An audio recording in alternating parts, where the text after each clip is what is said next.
Every community in our country has rules, written or unwritten, about how we should treat each other. Drive slowly through neighborhoods. Keep your property safe. Pay attention when you're driving. Don't cut corners when other people's lives are at stake. But what happens when someone breaks these basic rules? What happens when another person or a business makes a choice that puts someone else's life in danger? Well, that's where the law of negligence comes in. It's the simple idea that our choices shouldn't destroy someone else's life.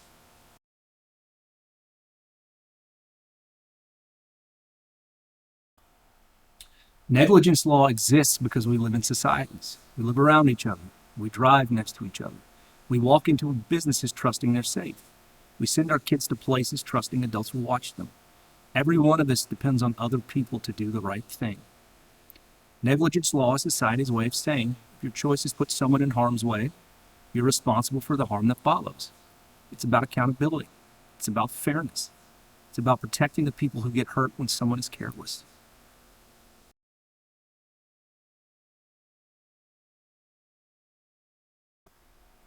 When someone acts carelessly, the consequences don't fall on them. They fall on the person they hurt. A distracted driver can take away someone's ability to walk. A business that ignores safety rules can take away someone's ability to work. A property owner who doesn't fix a hazard can take away someone's independence.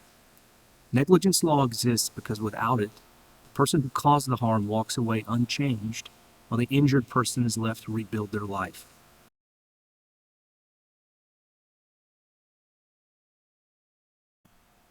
Negligence law isn't about making anyone rich. It's about restoring what was taken: health, stability, dignity, opportunity. When someone is hurt because another person didn't act safely, they lose things that matter: their ability to earn a living, their ability to care for their family, their sense of safety in their own body, their plans, their hobbies, their future. Negligence law tells us you shouldn't have to carry the cost of someone else's choices.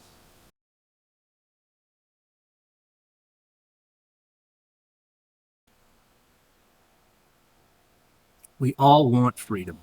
Freedom to drive, to run a business, to live our lives. But freedom without responsibility is dangerous. Negligence law creates balance.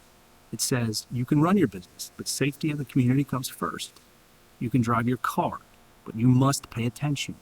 You can own property, but you must maintain it. It's a system built on trust. Trust that people will act with reasonable care because the consequences of not doing so are real.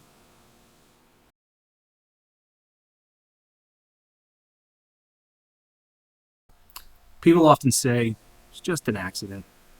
But most catastrophic injuries aren't random. They come from choices. The choice to speed, the choice to ignore a safety rule, the choice to skip maintenance, the choice to look at a phone instead of the road. Negligence law exists because choices have consequences, and those consequences should be borne by those that make careless choices.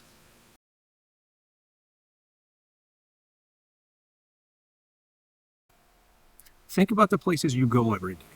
Stores, restaurants, parks, workplaces. You assume they're safe. You assume people are paying attention to their own actions. That safety doesn't happen by accident. It happens because we have standards, we have expectations, and we require accountability. Negligence law is one of the reasons businesses train employees. Drivers slow down. Property owners fix hazards.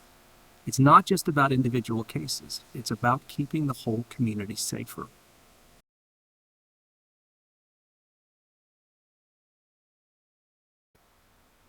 At the end of the day, negligence law isn't about courts or claims. It's about people.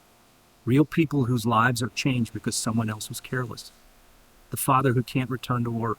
The mother who can't lift her child. The teenager whose future looks different now. The family trying to hold everything together. Negligence law exists because when harm is done, someone has to pick up the pieces, and it shouldn't be the person who did nothing wrong. In the next video, I want to talk about what it looks like for someone living with a catastrophic injury. The part most people never see, but the part that matters most. Thank you for watching.